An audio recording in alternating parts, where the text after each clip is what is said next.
One single mother's struggling horse farm would become the site of an extraordinary discovery when her prized stallion's mysterious behavior led to an ancient well hidden beneath the pasture. A well containing waters with such miraculous healing properties that government research teams would rush to secure the entire valley, uncovering a forgotten chapter of human history that secretive medical organizations had fought to keep concealed for centuries. The morning mist clung to the rolling, green hills of Willow Creek Valley as Catherine Morgan studied the concerning financial statements spread across her weathered kitchen table. Before we jump back in, tell us where you're tuning in from, and if this story touches you, make sure you're subscribed, because tomorrow I've saved something extra special for you. At 36, the former pharmaceutical researcher had abandoned her lucrative career in Boston for the struggling horse farm she had inherited from her estranged father 6 months ago, hoping the rural sanctuary would help both her and her 9-year-old daughter Lily heal after the traumatic car accident that had left the child with chronic pain and limited mobility. "Mum, can I go see Midnight before breakfast?" Lily's hopeful voice broke through Catherine's worried thoughts as she wheeled herself into the kitchen, already wearing the special riding gloves Catherine had modified for her. Despite the doctor's grim prognoses about her daughter's condition, Catherine had noticed small but significant improvements since they'd moved to Evergreen Farm, especially after Lily began spending time with Midnight, the striking black stallion that had inexplicably chosen the girl as his favorite human. Catherine forced a smile, despite the alarming numbers before her. The inheritance that had initially seemed like a lifeline had become an anchor, a 40-acre horse-breeding operation with mounting veterinary bills, deteriorating facilities, and a dwindling client list. The $12,000 they needed for urgent fence, repairs and stable maintenance might as well have been $1 million, with only $3,200 left in her savings after Lily's latest medical treatments. "Sure, sweetheart. I'll be right behind you," she replied, tucking the overdue notices into a drawer. She watched as Lily masterfully maneuvered her wheelchair toward the back door, a skill she'd perfected over the past 2 years. Catherine marveled at her daughter's resilience, the way she'd adapted to a life so different from what they'd planned. The accident had taken Lily's father and her mobility, but not her spirit, especially not her love for the horses that seemed to understand her pain better than any human could. The main stable stood at the northern edge of the property, its white paint peeling to reveal the weathered oak beneath. Built in 1906, according to the cornerstone, it had housed champion thoroughbreds during the farm's glory days, days that had long since passed. 6 horses remained from what had once been a renowned breeding program, with Midnight being the most valuable asset they had left, a direct descendant of Triple Crown winners with impeccable bloodlines. As they approached the stable, Catherine immediately sensed something was wrong. The morning feeding routine should have been underway, but the usual sounds of horses nickering for their breakfast were replaced by an eerie silence. Inside, they found Robert, the elderly stable hand who had worked for Catherine's father for decades, staring perplexed at Midnight's empty stall. "He's gone again, Miss Morgan," Robert said, shaking his head.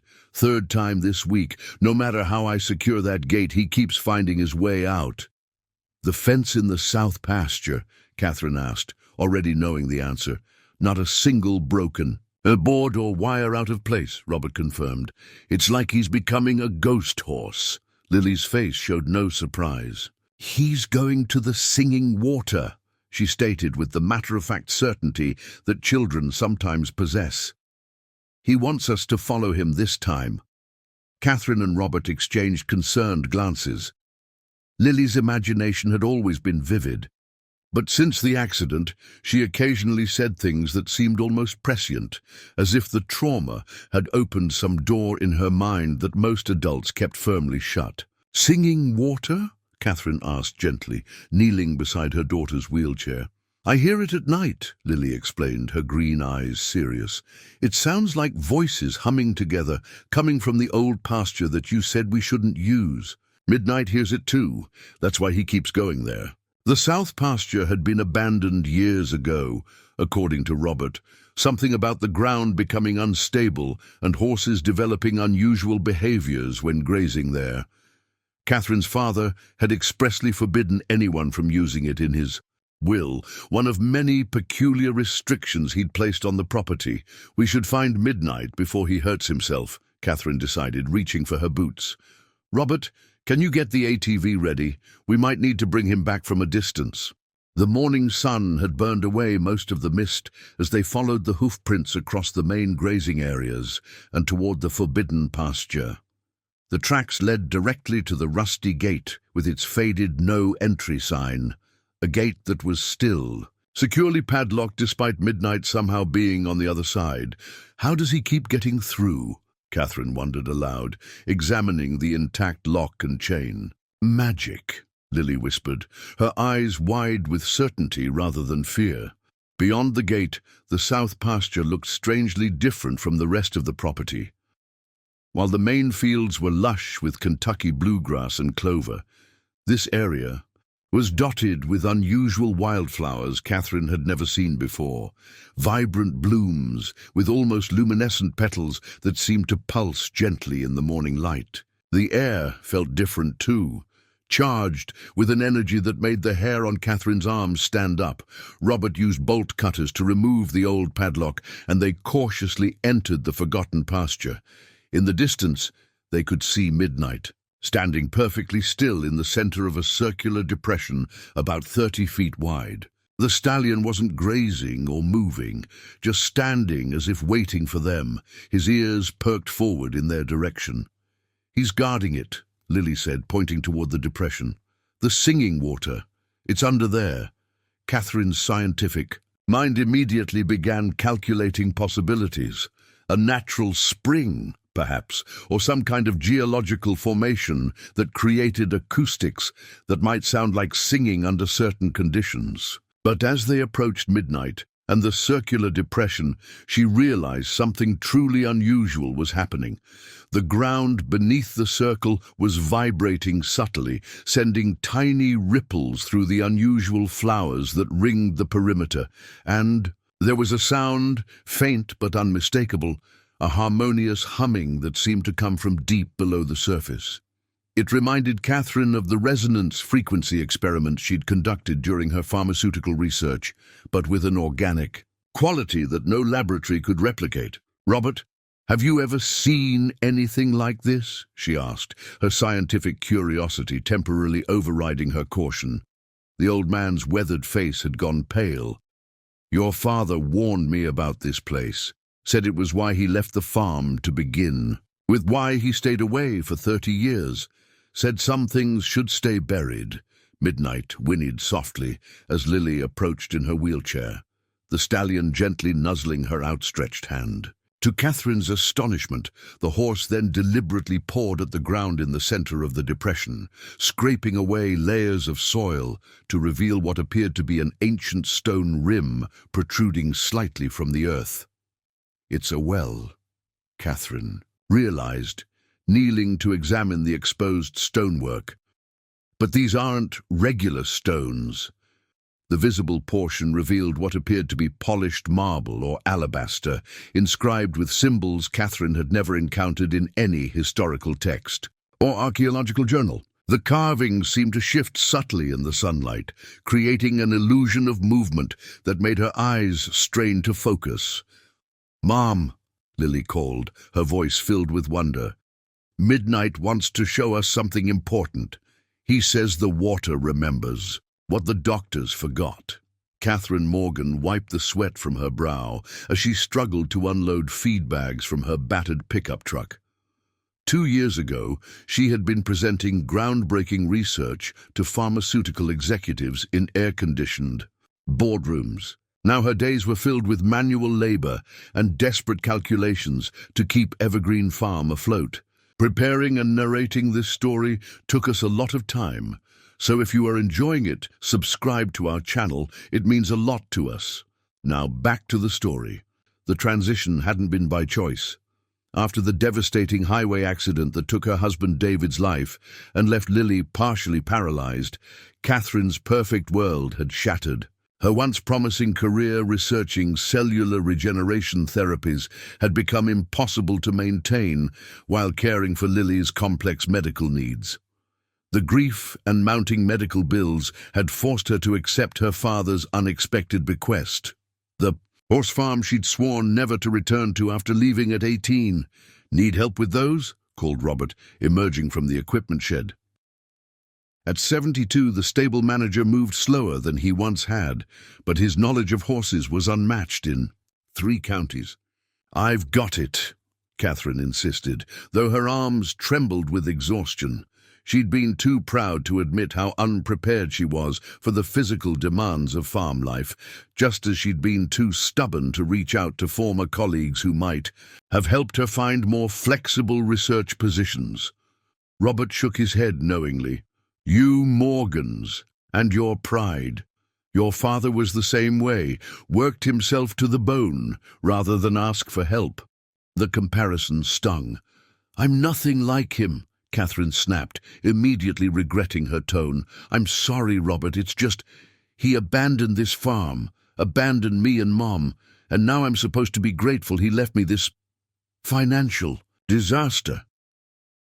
"He had his reasons for leaving," Robert said quietly. "Things happened here that changed him." Catherine wanted to press further, but the distant sound of Lily's laughter drew her attention. Through the stable doors, she could see her daughter sitting in her wheelchair next to their elderly neighbor, Mrs. Abernathy, watching as the woman's granddaughter demonstrated a riding technique on one of the gentler mares. It was these moments that made Catherine's sacrifices worthwhile. Since moving to Willow Creek, Lily had slowly emerged from the shell of depression that had enveloped her after the accident. The horses, especially Midnight, seemed to provide a therapy that no amount of clinical rehabilitation had achieved. Catherine's phone vibrated with an email notification from Dr. Patel, Lily's specialist in Boston. The latest test results showed no improvement in the nerve damage affecting her lower limbs. The doctor again suggested they consider an experimental surgery, a procedure with a 30% success rate that would cost more than Catherine could hope to earn in 3 years of running. The farm at peak capacity, the financial realities were brutal. 3 cancelled boarding contracts this month alone. The well pump for the main stable would need replacement soon.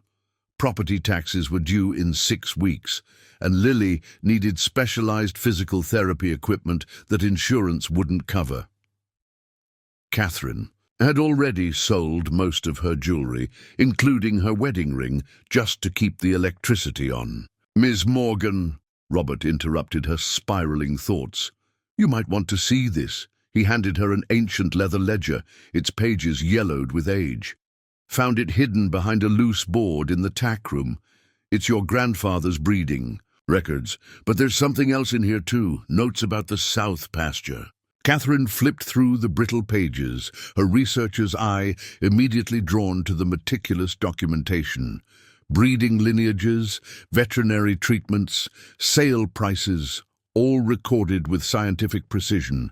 But interspersed between these entries were stranger notations. March 14, 1952, thoroughbred mare Willow's song, drank from the stone circle. Leg fracture healed overnight. Water sample inconclusive. June 1932, 1953, 3 horses now seeking the circle daily, all showing increased vitality and unusual cognitive responses. Must restrict access before questions arise. September 3rd, 1955, government men came asking questions about water quality. Thomas insisted we fill in the circle with soil. I fear we've only delayed the inevitable. The final entry, dated October 17th, 1963, sent a chill down Catherine's spine. The water calls to them. No matter how we cover it, the horses find it. It's only a matter of time before they return. God help James and Catherine if the well is ever fully exposed. James, her father, and herself. Robert, did you know about this? Catherine asked, her voice barely above a whisper. The old man nodded slowly. Your grandfather warned your father, and your father warned me. Keep the south pasture sealed, he said, no matter what happens. He seemed more afraid of that old well than anything else in the world. Catherine's scientific mind rebelled against the implications, miraculous healing, government interest. It sounded like the superstitious fears of an old man, not the careful observations of the methodical grandfather she remembered. Yet there was Midnight's inexplicable behavior, and the strange symbols on the exposed stonework, and most troubling of all, Lily's comments about singing water before they'd even discovered the well. As if summoned by her thoughts, Lily wheeled herself into the barn, her face alight with excitement. Mom, Midnight did it again. He's back in the south pasture and he's digging up more of the well. Catherine hurried outside to see the stallion in the distance, pawing determinedly at the ground in the circular depression. Even from here, she could see that more of the stone rim had been exposed, at least a foot of the gleaming white material now visible above the soil. I don't understand how he keeps getting out, Catherine muttered, examining the locked stall that somehow couldn't contain the determined horse. He goes when the water calls him, Lily stated with certainty, and it's calling louder now. It knows we found it.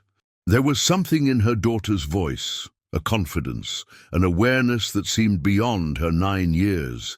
Since the accident, Lily had occasionally said things that seemed almost prophetic, as if the trauma had awakened something in her.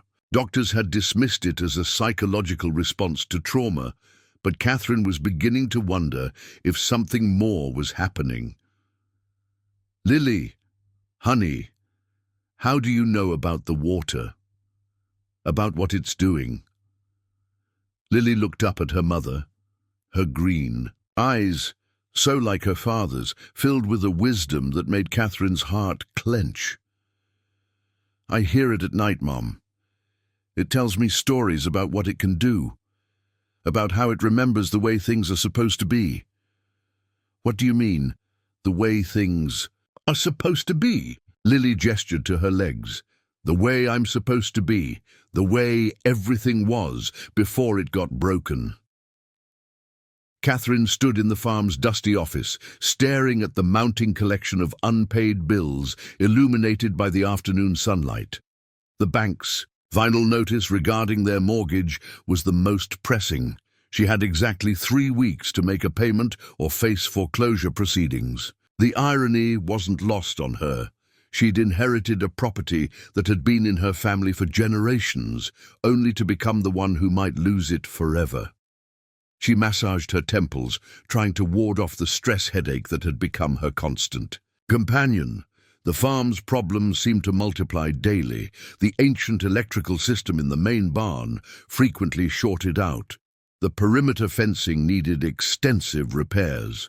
The veterinary bills for maintaining the remaining horses consumed what little income the boarding fees provided. And now there was the well in the south pasture, a mysterious structure that defied explanation and seemed to be causing increasingly strange behavior not just in Midnight, but in all the horses. They'd become restless, nickering at odd hours and orienting themselves toward the south pasture, regardless of where they were on the property. We could sell Midnight, suggested Robert, who had entered the office silently. Sullivan, over at Briarwood Farms, offered $85,000 for him last year. With his lineage, he might go for more now.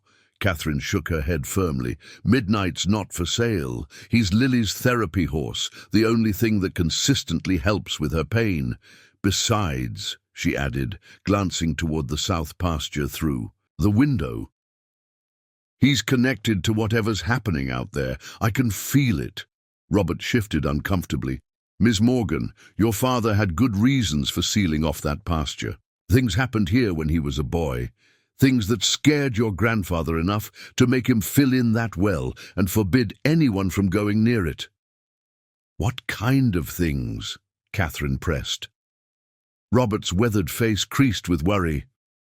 "I only know what your father told me. Horses that should have been put down after bad injuries suddenly walking sound the next day.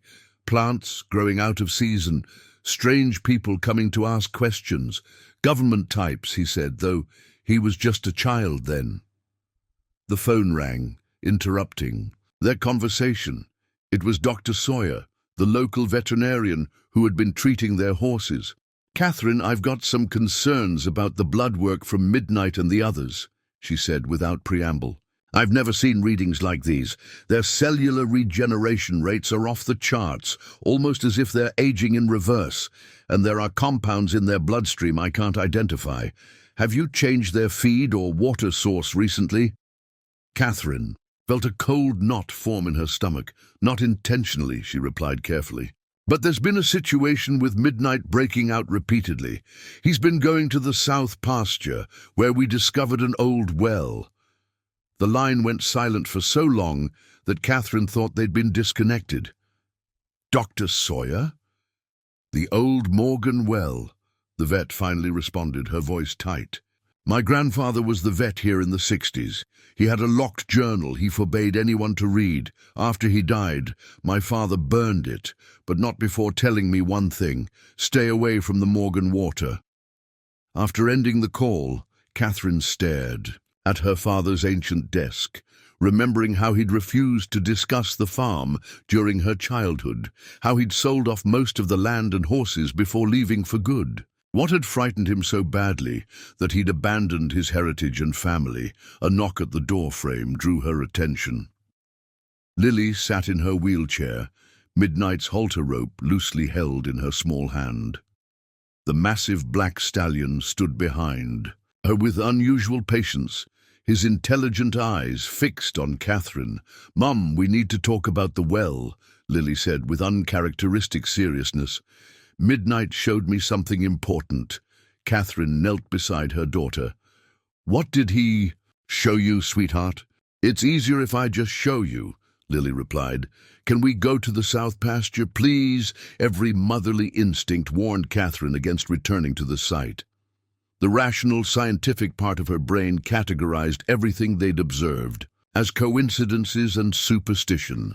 But the researcher in her, the part that had once pursued medical breakthroughs with single-minded determination, couldn't ignore the mounting evidence that something extraordinary was happening. "All right," she conceded, "but we stay together, and at the first sign of anything dangerous, we leave immediately." The south pasture seemed different even from their visit earlier that day. The unusual flowers around the well's perimeter had multiplied, creating a vibrant circle of blooms in shades of blue and purple that Catherine had never seen in any botanical reference. The air hummed with energy that made her skin tingle, and the depression where the well sat now revealed nearly 2 feet of the gleaming white stonework, as if the earth itself was pulling away to expose it. "Midnight's been digging while we weren't." "Looking," Robert observed, keeping a cautious distance. "Not just Midnight," Lily corrected, pointing to fresh hoofprints surrounding the well. "All of them have been helping. They know it needs to be uncovered." Catherine approached the structure carefully. In the late afternoon light, the carved symbols seemed to shift and flow across the polished surface. She reached out tentatively to touch the stone, surprised to find it warm despite the cool autumn air. "It doesn't feel like marble or alabaster," she murmured, her scientific mind cataloguing observations. "The material is almost luminescent, with microscopic crystalline structures unlike any natural stone I've encountered." As her fingers traced one of the symbols, a jolt of energy coursed through her hand, causing her to pull back sharply. In that brief contact, she'd experienced a flashing vision, a memory that wasn't her own, of people in ancient clothing gathering around the well, drinking from its waters with expressions of reverence. "You saw them, didn't you?" Lily asked quietly. "The memories in the stone." Catherine stared at her daughter. "How did you know that?" "The water remembers everything," Lily explained, as if it were the most natural thing in the world. "It's been waiting for someone who could understand what it knows. Someone like you, Mom." Before Catherine could respond, Midnight nickered softly and moved forward, lowering his head to paw at a particular section of the exposed stonework. A seam appeared that hadn't been visible before, revealing what looked like a small, sealed compartment built into the well's outer wall. With trembling fingers, Catherine carefully opened the ancient cache. Inside lay a leather-bound journal far older than her grandfather's ledger, its pages filled with diagrams of the well and handwritten notes in faded ink. The inside cover bore a name and date that made her gasp. Dr. Elizabeth Morgan, 1872. "Mom," Lily questioned, seeing her mother's shocked expression. "Elizabeth Morgan was my great-great-grandmother," Catherine explained, carefully turning the brittle pages. "She was one of the first female physicians in America, but she disappeared mysteriously at the height of her career. The family never spoke of her." As Catherine began to read the journal, the farm's financial problems momentarily receded from her mind. The entries detailed Elizabeth's systematic study of the well's water and its remarkable properties: cellular regeneration, dramatic healing of injuries, enhanced cognitive function in both humans and animals. But the final entries contained warnings. May 12, 1873. "The Department of Special Resources has learned of my work. They claim ownership of all unusual phenomena on American soil.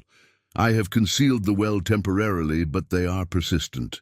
June 30th, 1873. "The water's properties are more profound than I initially believed. It appears to contain biological memory, the capacity to restore living organisms to their optimal state. Such power cannot fall into hands that would weaponize it. I have designed a sealing mechanism that only a Morgan with knowledge of biochemistry can unseal." The last entry was incomplete, as if written in haste. August 3rd, 1873. "They are coming. I have sealed the well and hidden this journal. To my descendants, protect this gift. The water seeks rightful guardians. When the need is greatest, the horses will remember the way."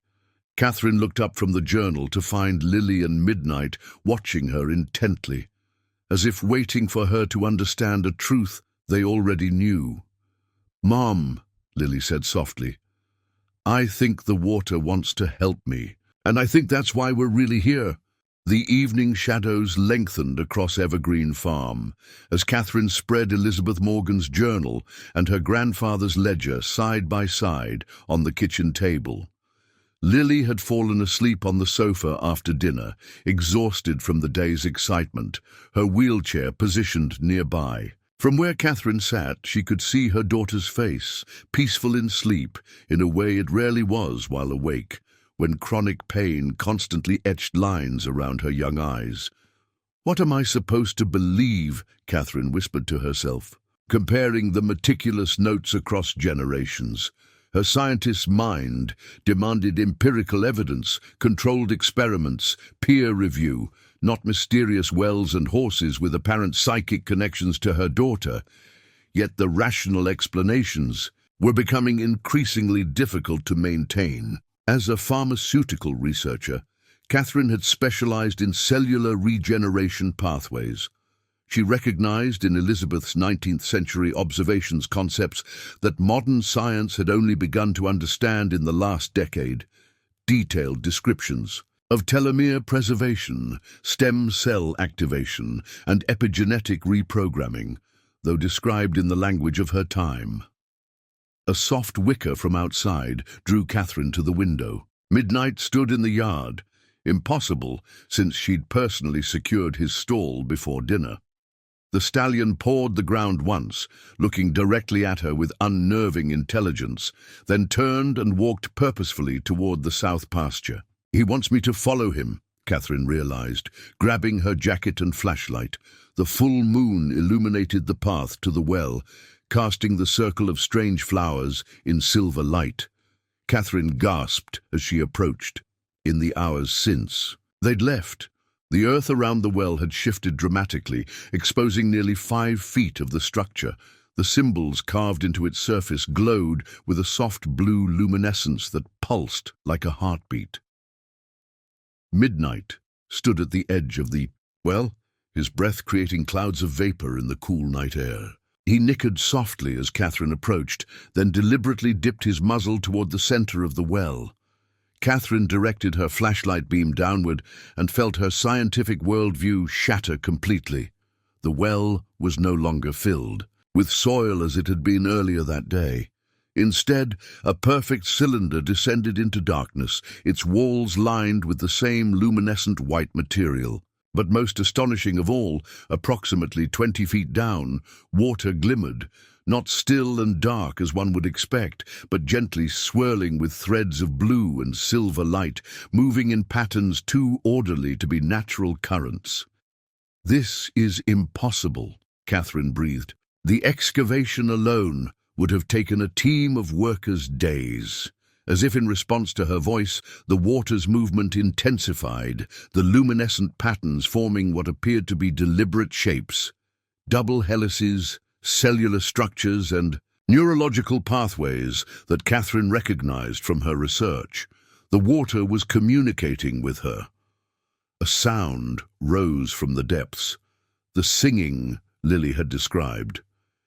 It wasn't vocal, but rather a harmonic resonance that made the air molecules around Catherine vibrate in patterns she could somehow understand at a cellular level. Images and concepts flooded her consciousness, the water's molecular structure reconfiguring itself to match the optimal genetic expression of whatever organism consumed it, a living biological template capable of restoring damaged DNA to its perfect form. Catherine's researcher mind raced with the implications. Such a substance would revolutionize medicine, eliminate genetic diseases, reverse aging, heal injuries considered permanent. It would be the most significant medical discovery in human history. As these thoughts formed, the water's movement changed, showing new images, men in outdated military uniforms taking samples, laboratories where animals screamed in pain, weapons being developed. The message was clear. This power had been misused before. A soft sound behind her made Catherine turn. Lily sat in her wheelchair at the edge of the well circle, Midnight standing protectively beside her. Catherine hadn't heard them approach. "You weren't supposed to come out here alone," Catherine admonished gently, moving toward her daughter. "The water woke me up," Lily explained simply. "It told me you were ready to see." "See what, sweetheart?" "What it can do, what it wants to do." Lily wheeled herself closer to the well's edge. "Mum, it knows how to fix people, not just their bodies, but everything that's gone wrong. It remembers how things are supposed to be." Catherine knelt beside her daughter's wheelchair. "Lily, we don't know what this substance is. It could be dangerous. We need to conduct proper tests, understand its composition." "Great-great-grandma Elizabeth already did those tests," Lily interrupted with surprising assertiveness. "She knew what it could do. That's why those government people wanted it, and why our family has been protecting it ever since." Catherine was taken aback by her daughter's sudden knowledge of Elizabeth Morgan. "How do you know about Elizabeth's research?" "The water showed me," Lily said simply. "It remembers her. It remembers everyone who ever came here. The water is memory, Mom." As if responding to Lily's words, the singing from the well intensified. The luminescent patterns in the water swirled faster, casting enough light to illuminate the entire pasture. Catherine watched in astonishment as the strange flowers surrounding the well began to grow visibly, stems elongating, blossoms multiplying and expanding before her eyes. Midnight suddenly raised his head, ears pricked forward, toward the farm's entrance. A moment later, Catherine heard what had alerted him, the sound of vehicles approaching on the gravel drive. Who would be visiting at this hour? She wondered aloud. checking her watch to find it was nearly midnight. The answer came in the form of headlights, not just one vehicle, but several, their beams cutting through the darkness as they approached the farmhouse. From their elevated position in the south pasture, Catherine counted at least 4 black SUVs and what appeared to be a specialized mobile laboratory unit. "They're here for the water," Lily whispered, her eyes wide. "Just like they came for Elizabeth." "Need to go back to the house," Catherine decided, moving behind Lily's wheelchair. "Now!" But before they could retreat, a beam of light found them, a powerful spotlight from one of the vehicles sweeping the pasture and fixing on the exposed well, then on Catherine and Lily. "Too late," Lily murmured. As Catherine watched, figures emerged from the vehicles, men and women in dark clothing, moving with military precision. One figure separated from the group, walking purposefully toward them. Even from a distance, something about the approaching person seemed familiar to Catherine. The figure stepped into the moonlight, revealing a woman in her 50s with silver-streaked, dark hair pulled back in a severe bun. She wore a tailored suit with an ID badge that Catherine couldn't make out in the darkness. "Dr. Morgan," the woman called out as she approached. "I'm Dr. Eleanor Reed from the Department of Biological Research. We've been monitoring unusual bioelectric activity in this region. I see you've uncovered something quite remarkable." Catherine instinctively moved to stand between the woman and Lily. "This is private property. I haven't authorized any monitoring, and I certainly haven't invited a government team to invade my farm in the middle of the night." Dr. Reed's expression remained impassive. "Your family has a long history with our department, Dr. Morgan. Your great-great-grandmother worked with our predecessor organization before her disappearance. Your grandfather negotiated a containment agreement, and your father maintained that agreement by staying away." She glanced at the exposed well, its blue light reflecting in her eyes. "It seems the responsibility has now passed to you." The realization hit Catherine like a physical blow. Her father hadn't abandoned the farm out of neglect or selfishness, as she'd always believed. He'd stayed away to protect the secret, to keep the well sealed and hidden from people like Dr. Reed. "What exactly do you want?" Catherine asked, though she already knew the answer. Dr. Reed smiled thinly. "The same thing we've wanted for 150 years, Dr. Morgan. Access to the most powerful biological resource on the planet, water that remembers." "Your department has no jurisdiction here," Catherine stated firmly, though her voice betrayed a slight tremor. "This land has been in my family for generations. Whatever is on it belongs to us." Dr. Reed's smile didn't reach her eyes. "Technically, Dr. Morgan, any substance with national security implications falls under federal jurisdiction. Executive Order 13526 specifically covers unexplained biological phenomena. We've been quite patient with your family over the generations, allowing private stewardship of the site in exchange for containment. However," she gestured toward the now fully exposed well, its blue light illuminating the entire pasture, "containment has clearly failed." More figures emerged from the vehicles, setting up portable equipment around the perimeter of the farm. Catherine recognized spectrometers, electromagnetic field detectors, and what appeared to be sophisticated biosensors, equipment that would cost millions and wasn't available to civilian researchers. "How did you know it had been uncovered?" Catherine asked, stalling for time as she tried to assess their options.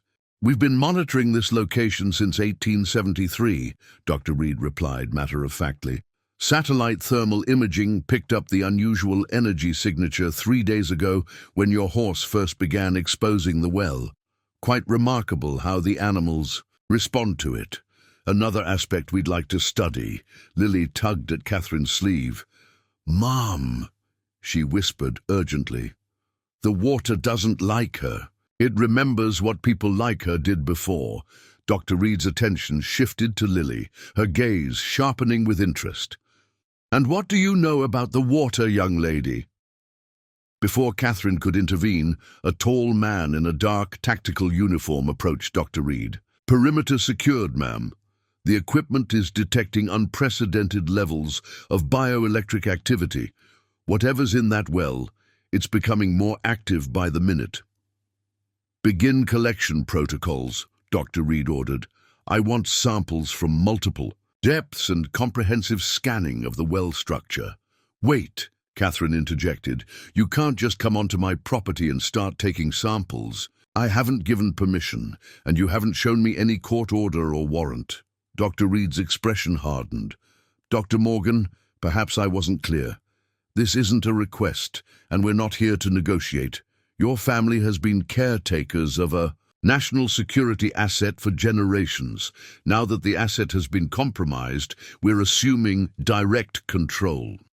As the government team began moving equipment toward the well, Midnight suddenly reared up, planting himself between the approaching technicians and the glowing structure. The other horses from the main barn appeared at the edge of the pasture, having somehow freed themselves from their stalls. They moved in unison to form a protective circle around the well. Fascinating, Dr. Reed murmured, observing the horses' behavior. The bioelectric field appears to influence animal neurological systems. We'll need to run comparative brain scans. Her analysis was interrupted by a sudden intensification of the well's glow. The luminescence pulsed dramatically, and the singing sound became audible to everyone present, causing several of the government agents to cover their ears. What's happening? Demanded the tactical officer, his hand moving instinctively to his sidearm. Catherine felt a strange certainty flood her mind, knowledge that wasn't hers, but that she somehow understood completely. It's defending itself, she said, watching. As the strange flowers around the well began to grow exponentially, their stems elongating several feet in seconds, creating a living barrier. And I don't think it wants you to take any samples. Dr. Reed's expression shifted from scientific detachment to concern as the vegetation continued its impossible growth.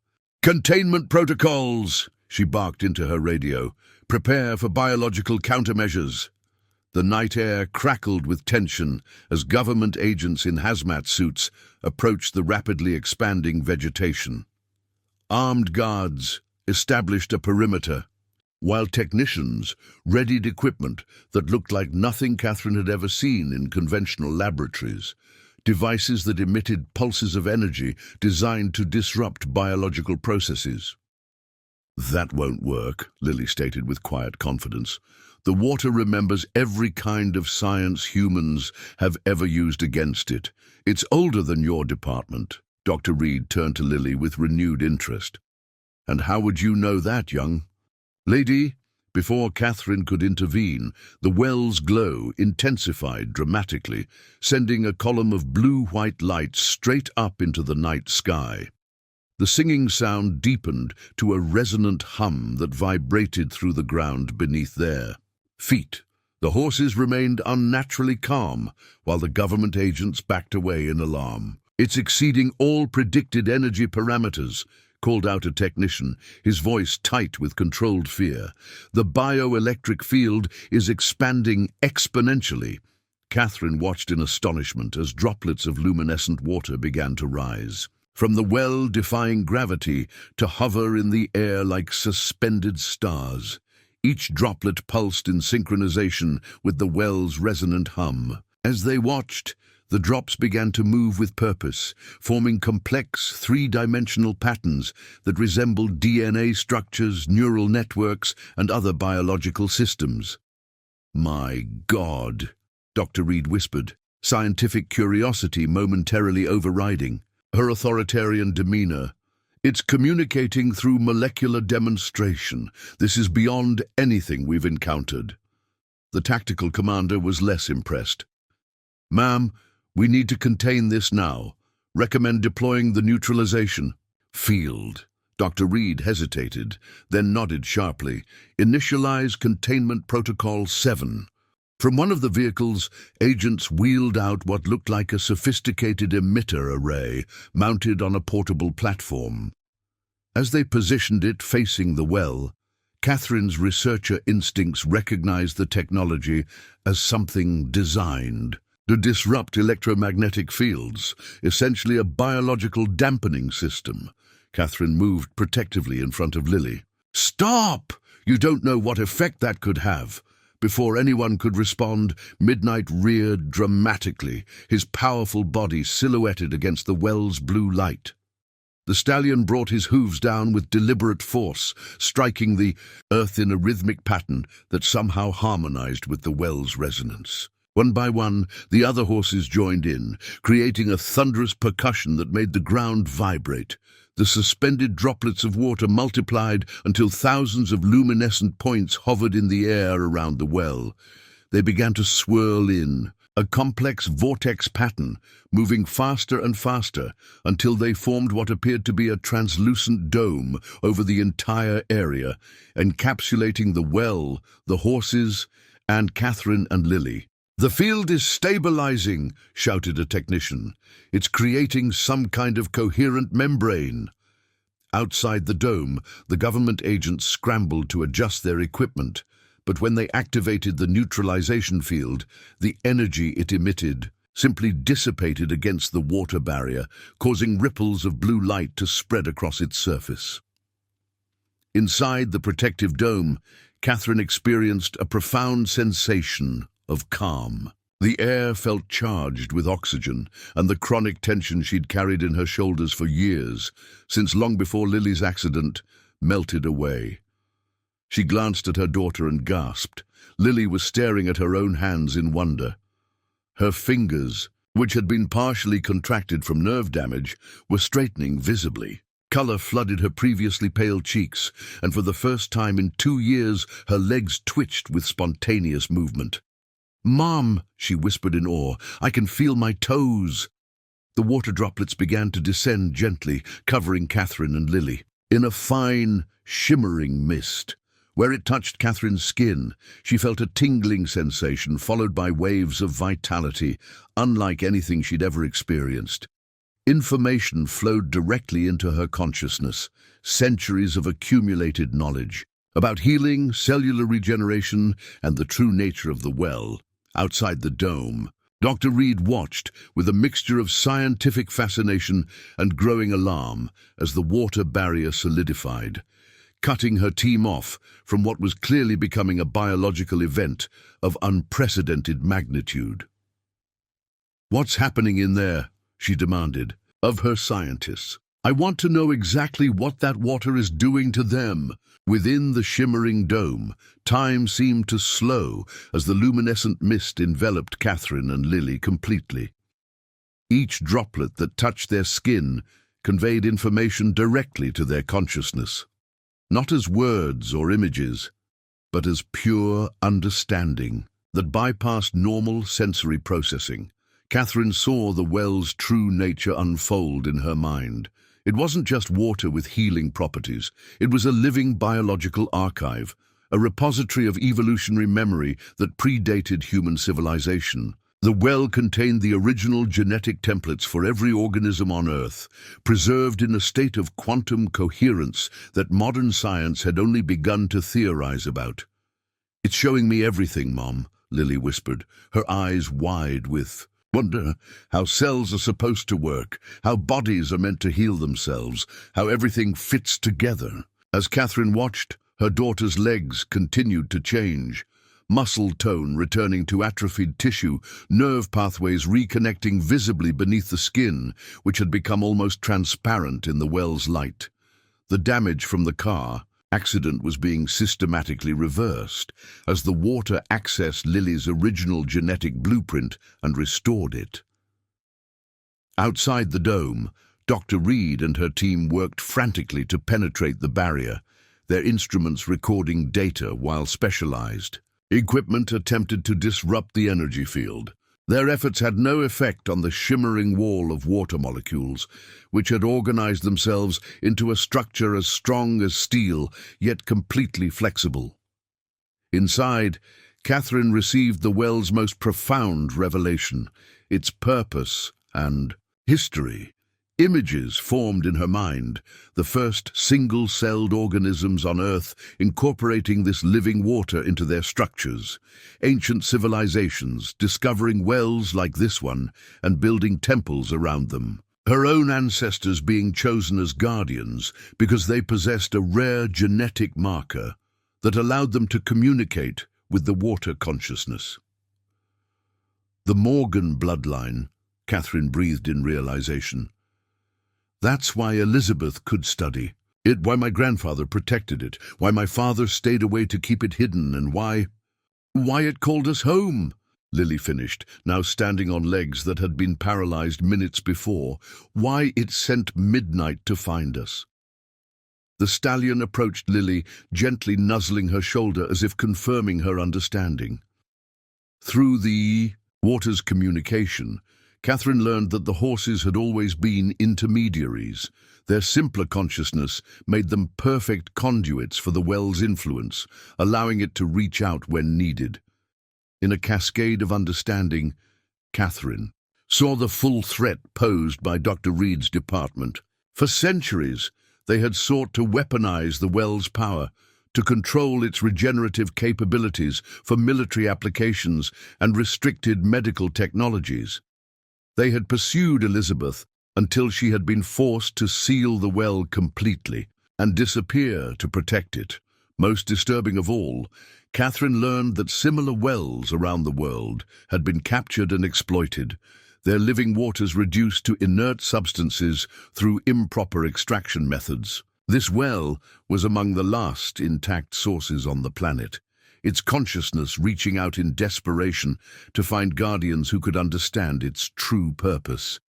It doesn't want to be owned or controlled, Catherine said aloud, understanding flowing through her. It wants to be shared, to heal the damage humans have done to themselves and the planet. The water's message became urgent, showing Catherine visions of environmental destruction, species extinction, and human suffering that could be reversed if the well's capabilities were properly understood and applied.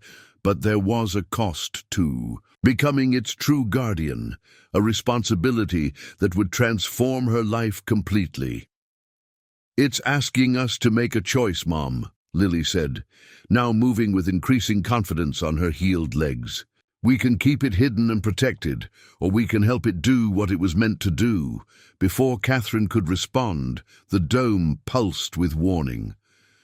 Outside, Dr. Reed's team had brought in heavier equipment, technology designed to forcibly extract the water regardless of the consequences to its living structure. They don't understand what they're dealing with, Catherine realized with growing alarm.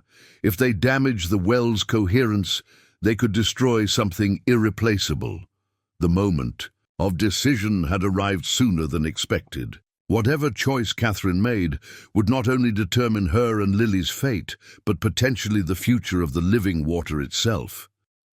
From within the protective dome, Catherine and Lily watched as the government team positioned what appeared to be a massive extraction device, a cylindrical machine with multiple articulated probes designed to penetrate the water barrier.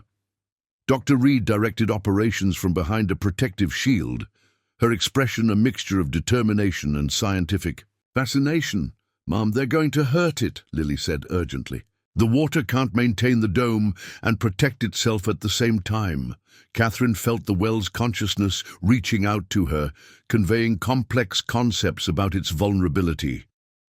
Despite its extraordinary power, the living water operated through biological harmony rather than force.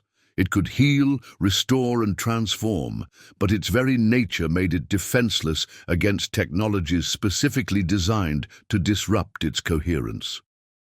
Through the translucent dome, Dr. Reed's voice came through with surprising clarity.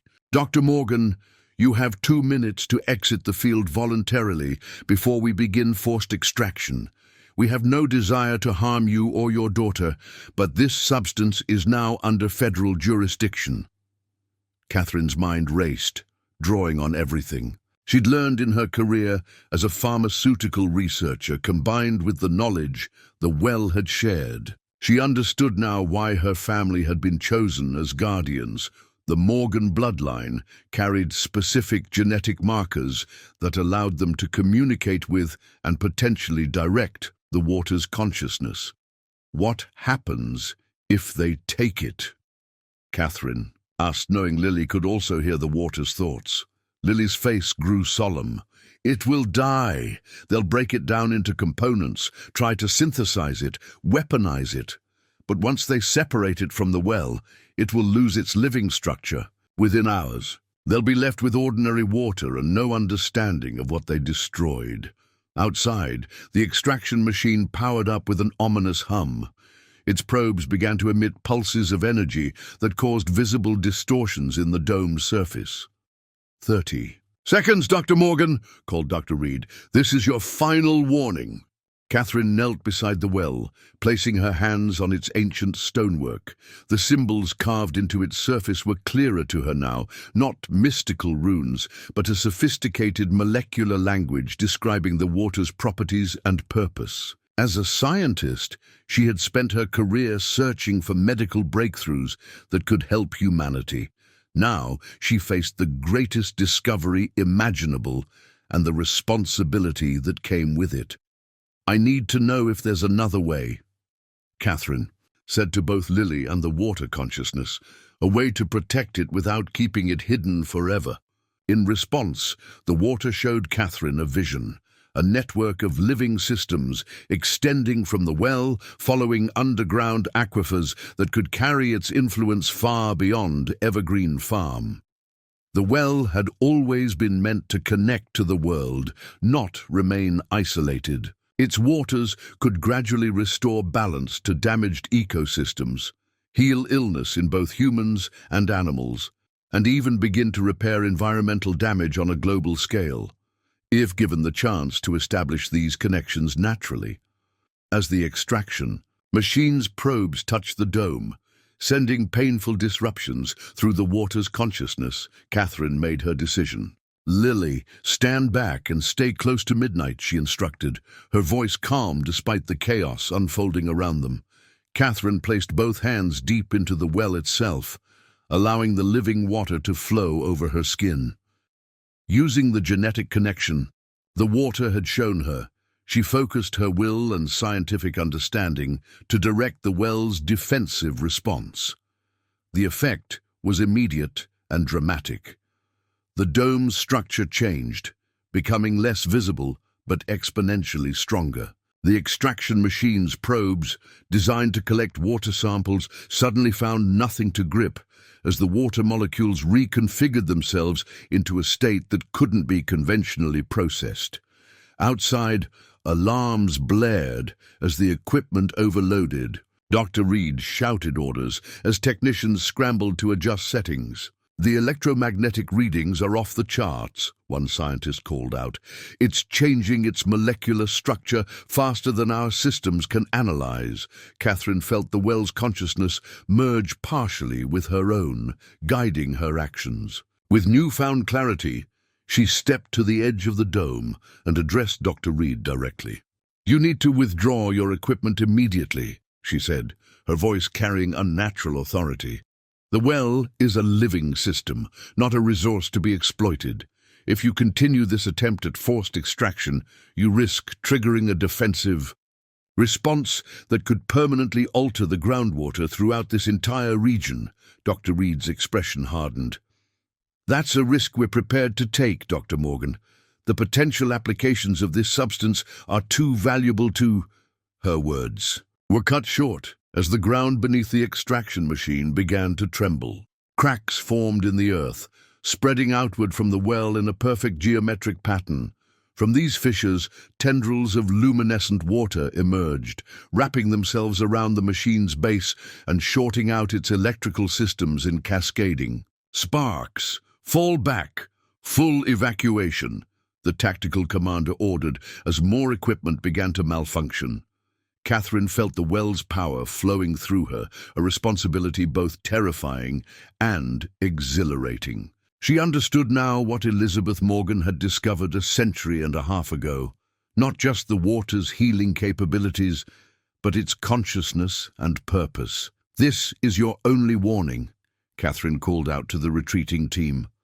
"The well has chosen its guardians. It will defend itself." The government team retreated to a defensive perimeter, their equipment rendered useless by the water's electromagnetic disruption. Dr. Reed stood at the command vehicle, her composure finally cracking as she watched the phenomenon unfold beyond. Her control. Within the dome, Catherine felt the well's consciousness gradually separating from her mind, leaving behind knowledge that transformed her understanding of biology, healing, and the interconnected nature of all living systems. The blue light surrounding them softened as the immediate threat receded, and the dome thinned to a translucent shimmer. Lily walked toward her mother on steady legs, each step more confident than the last. "Mom, the water showed me what we need to do next," she said, her voice filled with newfound maturity. "It can't stay exposed like this. It needs to be protected, but not hidden completely. There's a balance we need to maintain." Catherine nodded, understanding intuitively what Lily meant. The knowledge left by the water consciousness included precise instructions for creating a sustainable relationship with the well, one that would allow controlled access to its healing properties without risking exploitation or destruction. "I know," Catherine replied softly. "It showed me too." Together, they approached the well's edge. Catherine placed her hands on the ancient stonework once more, feeling the symbols warm beneath her touch. Following the water's guidance, she began to rearrange certain carved elements, turning them like keys in invisible locks. The structure responded, the stone seeming to soften and reform under her hands. As Catherine completed the final adjustment, the well began to transform. The stone rim reconfigured itself, creating a controlled flow system that would allow the living water to gradually disperse through the natural aquifers beneath the farm, while maintaining its coherent consciousness centered in the well itself. "It's creating a filtration system," Catherine explained to Lily as they watched the transformation. "The most potent form of the water will remain protected here, while a diluted version will gradually spread through the groundwater, bringing healing at a pace the world can adapt to." Midnight approached, followed by the other horses. Their behavior now returned to normal, though they maintained a protective circle around the well. The stallion dipped his muzzle to the water's surface. In what seemed like a gesture of respect, the dome of light dissipated completely, leaving the well glowing softly in the pre-dawn light. The strange flowers surrounding it had stabilized, no longer growing at an accelerated rate, but forming a natural protective garden of previously unknown botanical species. Dr. Reed approached cautiously, alone and without equipment, her hands visible to show she intended no further hostile action. "What just happened here, Dr. Morgan?"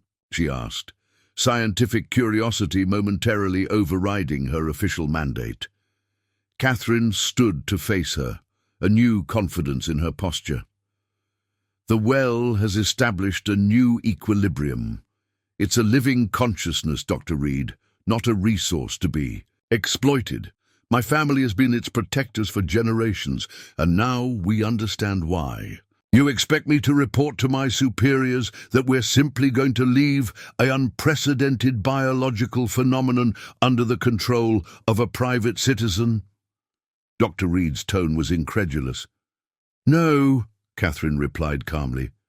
"I expect you to report that the Morgan well is now operating as designed, gradually releasing its healing properties into the ecosystem at a controlled rate that can be studied but not weaponized or commercialized." She gestured toward Lily, who stood straight and strong, no trace of her previous disability visible. "The evidence of its healing potential is undeniable, but the well's consciousness has made its choice. It will share its gifts on its own terms. Doctor, Reed's gaze shifted between Lily and the reconfigured well, her scientific mind processing the implications. The department has been tracking these phenomena for over 150 years. There are protocols, containment procedures, which have consistently failed, Catherine interrupted.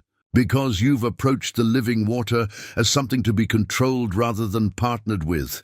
That changes today. As the first rays of sunrise broke over the eastern hills, the well's blue glow harmonized with the golden light, creating an extraordinary iridescence that spread across the farm. Where this light touched, subtle changes occurred. Withered plants straightened, soil that had been depleted regained rich coloration, and the very air seemed to grow clearer. Dr. Reed witnessed these transformations with reluctant wonder. Her hand moved instinctively to her radio, then paused. "What are you proposing, Dr. Morgan?"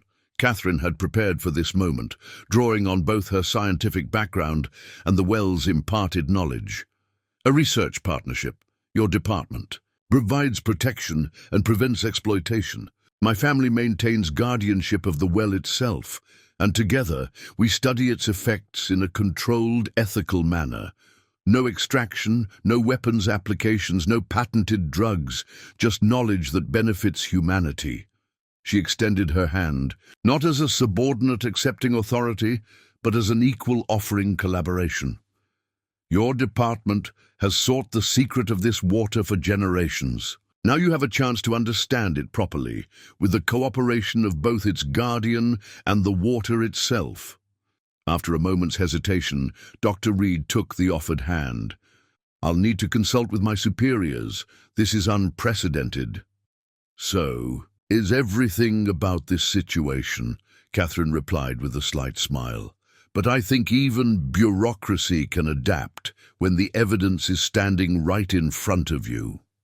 As they shook hands, Catherine felt the farm around them responding to the well's expanding influence, the first step in a transformation that would extend far beyond Evergreen Farm and the Morgan family. 6 months after the night of revelation at Evergreen Farm, Catherine Morgan stood on the renovated back porch of the farmhouse, watching researchers in the south pasture carefully collecting data around the well. The government's dark SUVs had been replaced by university research vehicles, environmental monitoring equipment, and a small, unobtrusive security detail that maintained a respectful distance from the well itself. The negotiated agreement with Dr. Reed's department had evolved into something neither of them had initially envisioned: a multilateral research initiative combining government oversight, academic study, and the Morgan family's guardianship. The results were already transforming scientific understanding of biological systems, water ecology, and cellular regeneration. "The latest water analysis just came in," said Dr. Patel, Lily's former specialist, who had left his prestigious Boston practice to join the research team. "The molecular memory structures are propagating through the groundwater exactly as predicted, creating a gradient of healing potential that diminishes with distance from the source, but remains remarkably effective." Catherine nodded, reviewing the data on the tablet he handed her. Since the well's reactivation, the farm had become the center of the most significant medical research project in history. The controlled release of the living water into local aquifers had created measurable effects within a 5-mile radius, increased crop yields, spontaneous recovery from illnesses in both humans and animals, and accelerated regeneration of damaged ecosystems. "And the containment parameters?" Catherine asked, still watchful for any sign that the government might revert to its original extraction plans. "Stable and self-regulating," Dr. Patel confirmed. "The well maintains its own protection system. It's actually quite remarkable. It seems to evaluate the intentions of anyone who approaches and adjusts its accessibility accordingly." From the riding arena beyond the main barn came the sound of children's laughter. Lily was there, leading therapeutic riding sessions for children with disabilities from surrounding counties. Since her healing, She had developed an extraordinary connection with both the horses and young patients, intuitively understanding their needs in ways that conventional therapists couldn't explain. Inside the renovated stables, Midnight had sired a new generation of foals that showed unusual intelligence and healing abilities of their own. These horses were being carefully studied, with Catherine ensuring they were treated as partners in the research rather than subjects. Robert approached from the main house, moving with a vigor that belied his 72 years. The living water had reversed his arthritis and heart condition, giving him energy he hadn't experienced in decades. "Ms. Morgan, you have visitors," he announced. "Dr. Reed and some colleagues from the International Oversight Committee."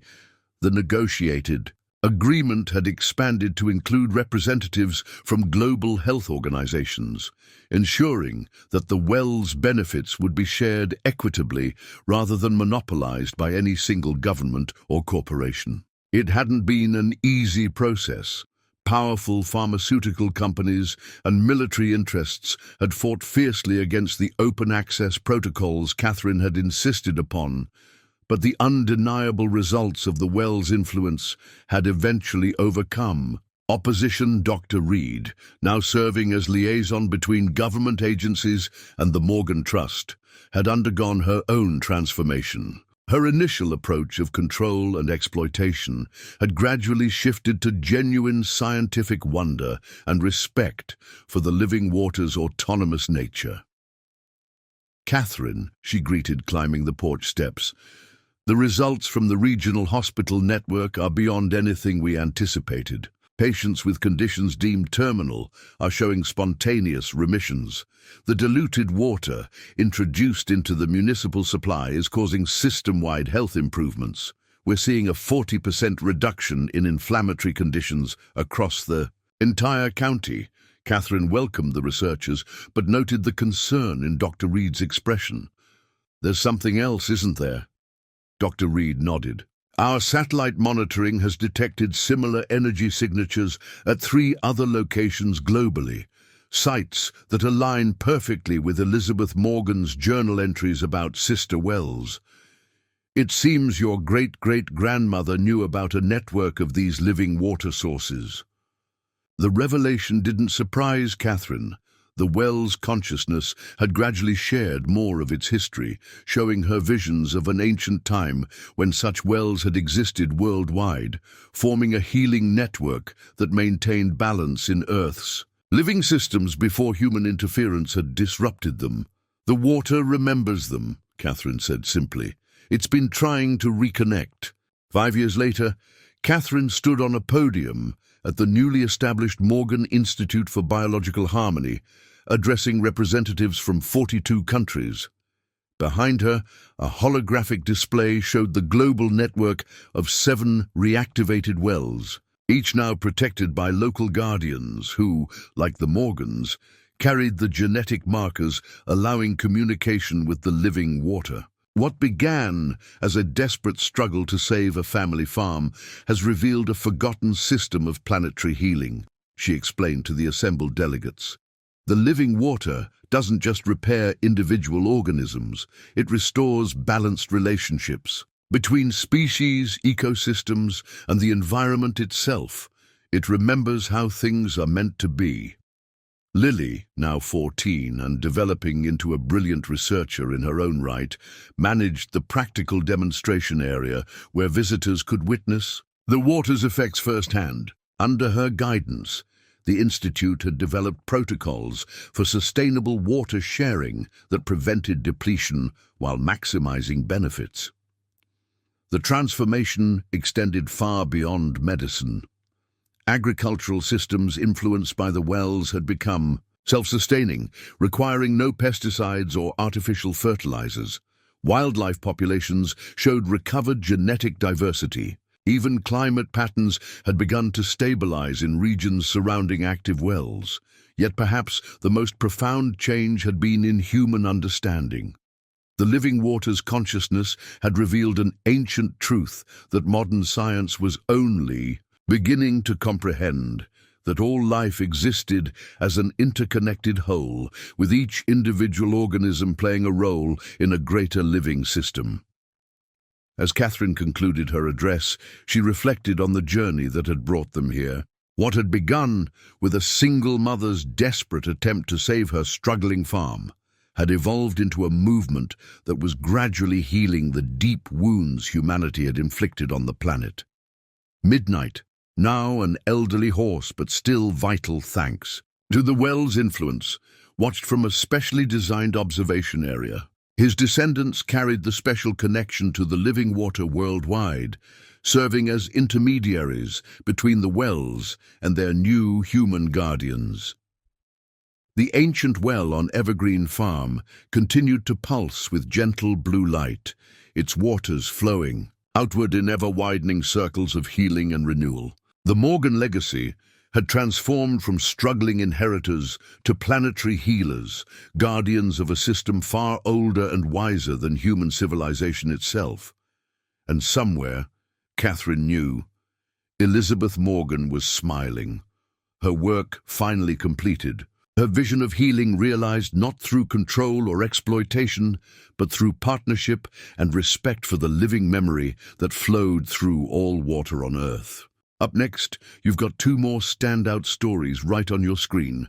If this one hit the mark, you won't want to pass these up. Just click and check them out. And don't forget to subscribe and turn on the notification bell so you don't miss any upload from us.